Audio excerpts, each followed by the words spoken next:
नमस्कार दोस्तों, किशोर एस्ट्रोलॉजी में आप सभी का पुनः स्वागत है। और आज जैसा आप देख रहे हैं, बात करेंगे शनि देव के बारे में। जी हाँ दोस्तों, शनि देव जिनके बारे में बहुत सारी भ्रम भ्रांतियां ज्योतिष समाज में चलती रहती हैं।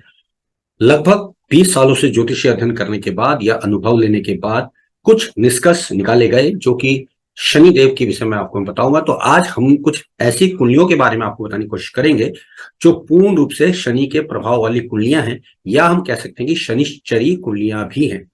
तो अब जब हमने इस पे काम किया और बहुत सारी कुंडलियों का डेटा इकट्ठा किया गया, तो विचित्रताएं अनुभव में मिली हैं, जिनके विषय में मैं आपको इस पोस्ट में बताऊंगा। बहुत सारे जो ज्योतिषी हैं वो मानते हैं कि शनि जो है जिस भाव में बैठते हैं उसकी वृद्धि करते हैं, जिसको देखते हैं उसको खराब करते हैं। कुछ कहते हैं जी स्थान वृद्धि करो, जीव हैं यानी कि जहां बैठेंगे उसकी तरक्की करेंगे, वगैरह वगैरह। ये सारी बातें हमने अनुभव में देखी, काफी हद तक सही है।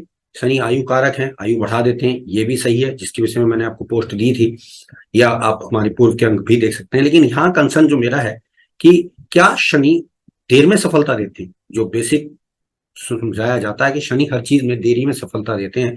कुछ शनिश्चरी कुंडलियां यानी शनि से पूर्ण रूप से प्रभावित कुंडलियों को देखा गया, उनमें ये सूत्र काफी हद तक सही भी है, लेकिन कुछ हद तक काम बिल्कुल भी नहीं करता है। कुछ अनुभव देखने में आए कि कुछ जातक या जातिकाएं ऐसी थी जो बहुत कम उम्र में शनिश्चरी कुंडलियां होने के बावजूद कामयाब हो गई और अच्छे दर्जे पे कामयाब हुई। ऑफकोर्स क्योंकि हमारा प्रैक्टिकल मंच है, और मैं हमेशा कहता हूं कि हम बिना प्रैक्टिकल ज्योतिष के रटी रटाई या किताबी बातों पे बात नहीं करते हैं।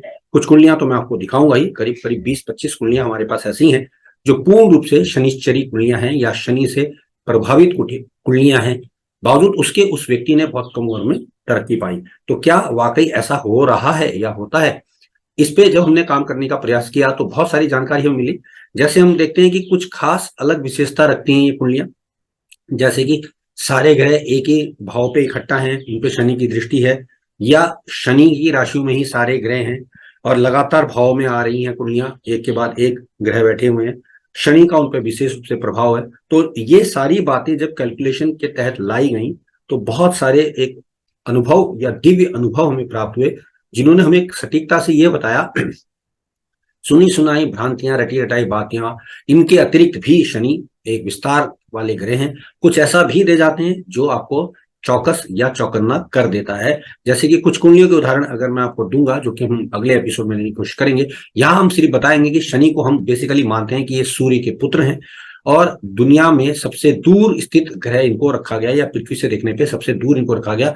ऑफकोर्स इनके बाद भी अन्य ग्रह हैं, लेकिन उनको भारतीय ज्योतिष समाज ज्यादा मान्यता नहीं देता है, जिनमें हम यूरेनस, प्लूटो और नेपच्यून वगैरह की बात करते हैं, लेकिन उनको हम भारतीय परिप्रेक्ष्य में, ज्योतिष परिप्रेक्ष्य में ज्यादा नहीं मानते हैं। शनि को ही इंपॉर्टेंस दी गई है। अब एक बात और समझ में आती है, शनि को 3 दृष्टियां प्रदान की गई हैं, तीसरी, 7वीं और 10वीं। तो अब इसकी वजह से भी एक रीजन देखने में आया है कि शनि जो है जब जिन भावों को देख लेते हैं या जिन भावों में स्थित ग्रहों को देख लेते हैं तो उनमें संभवतः देरी कराते हैं, लेकिन अनुभव तो ऐसा नहीं बता रहा। कुछ कुंडलियां हमें ऐसी मिली जिन्होंने बहुत कम उम्र में बहुत अच्छी तरक्की करी, और वो पूर्ण रूप से अगर आप देखेंगे तो शनिश्चरी या शनि प्रधान कुंडलियां हैं, जिनमें आजकल एक बेहतरीन उदाहरण अगर हम देखें तो नेहा कक्कड़, एक जो सिंगर है, आप सब जानते हैं, टी सीरीज की बहुत अच्छी सिंगर है। उनकी पत्रिका पूर्ण रूप से शनि से प्रभावित है और उन्होंने एकदम से जबरदस्त तरक्की की है, आप सब देख लेते हैं, और कम उम्र में अच्छी तरक्की की है। इसके अतिरिक्त कुंडलियां तो मैं आपको दिखाऊंगा ही दिखाऊंगा, लेकिन मैं कुछ अन्य बातें भी आपको बताने की कोशिश करूंगा। राजीव गांधी एक उदाहरण है, इसके अलावा ओशो एक उदाहरण है, रतन टाटा जी एक उदाहरण है, और अगर बात करें तो MS सुब्बलक्ष्मी हैं, इसके अलावा रुक्मणी अरुण डेल हैं। बहुत सारे अन्य लोग भी हमें देखने में आए। अल्बर्ट आइंस्टीन एक और उदाहरण देखने में आते हैं, राज कपूर एक और उदाहरण देखने में आते हैं, और कुछ अन्य सामान्य तो है ही हैं, जिनके कुंडली भी मैं आपको दिखाऊंगा। इसके अलावा जो मैं यहाँ बताने की कोशिश कर रहा हूँ, ये हिटलर है, चंगेज खान है, अमृता प्रीतम है। तो ये कुंडलियां जब हमने देखी और इनको एक समांतर पैटर्न में जब जानने की कोशिश की, तो हमें समझ में आया कि ये पूर्ण रूप से शनि के प्रभाव में रही हैं कुंडलियां। अब शनि का प्रभाव होने से क्या हुआ है, इतने सारे लोगों का जिनके बारे में मैंने आपको जानकारी अभी दी है, या हम अगले पोस्ट में पूरी कुंडलियां बताएंगे। एक पक्ष जो है जीवन का वो कहीं ना कहीं नेगलेक्ट हो गया, जैसे कोई अध्यात्म की ओर चला गया, किसी को पत्नी का सुख नहीं मिला, किसी को संतान का सुख नहीं मिला, किसी को पेरेंट्स का सुख नहीं मिला। अधिकतर लोग अध्यात्म इंडस्ट्री की ओर अग्रसर हुए या आगे बढ़ के अध्यात्म की ओर चले गए। तो मतलब कुछ ना कुछ ऐसा है जो एक पक्ष को जीवन में मिसिंग दिखा रहा है, लेकिन बाकी चीजें तो बहुत अच्छी बता रहे हैं। जैसे कि सिद्धांतों की बात करें कि शनि स्थान को बढ़ा देते हैं, वो भी हुआ है। देर में सफलता देते हैं, काफी हद तक सही भी है, लेकिन कुछ कुंडलियां इस पे बिल्कुल टोटल अलग हो जाती हैं। तो जब हमने इस पे काम किया और बहुत सारी कुंडलियां देखी, और मैं जैसा बार बार बोलता हूँ कि हम लोग बिना प्रैक्टिकल अप्लायंस के बात नहीं करेंगे, क्योंकि प्रैक्टिकल कुंडली आपको दिखाई जाएगी, और क्योंकि पोस्ट थोड़ी बड़ी हो जाती है तो हमारे दर्शक ये कहते हैं कि जो आप बड़ी बड़ी पोस्ट देते हैं थोड़ा सा उनको शॉर्टकट कर दिया कीजिए।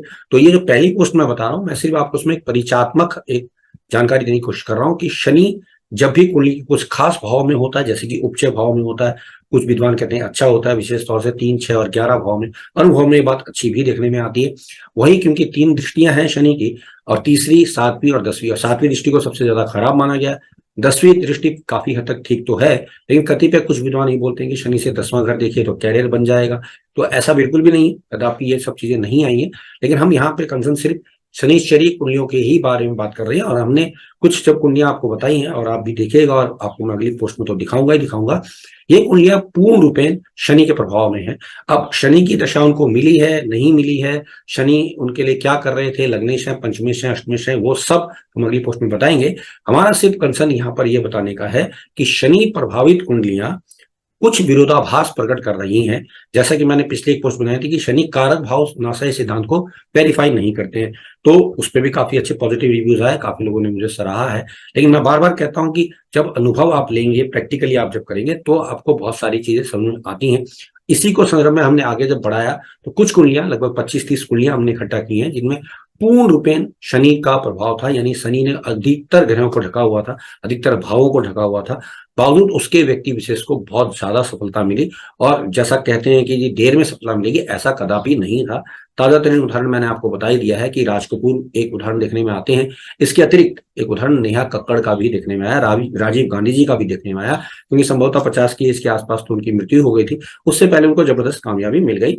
अब कोई कहेगा कि जी माँ की वजह से मिली वगैरह, वो सब बातें हम नहीं कर रहे। कारण हमारा सिर्फ ये कि शनिश्चरी कुंडली होने के बावजूद मिल गई, जबकि ये माना जाता है कि शनि बहुत देर में सफलता देते हैं।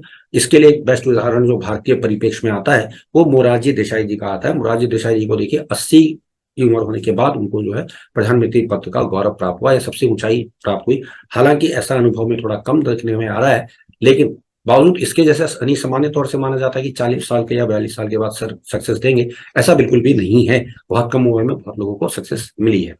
तो आज के लिए दोस्तों इतना ही। अगली पोस्ट जो मैं आपको दूंगा उसमें कुछ उदाहरण भी दूंगा, और उदाहरण से ही समझाने की कोशिश करूंगा। ये एक परिचयात्मक आप लोगों के लिए वार्ता रखी गई थी, जिससे आप समझ सके कि हम आगे क्या करने वाले हैं। और यदि अब तक आप लोगों ने मेरे चैनल को सब्सक्राइब नहीं किया है तो कृपया करके इसको सब्सक्राइब कर लीजिएगा, ताकि आपको प्रैक्टिकल ज्योतिष जो जीवन में घट रहा है वही आपको बताया जाए। किताबी बातें तो आप अन्य चैनल पर देखते ही रहते हैं।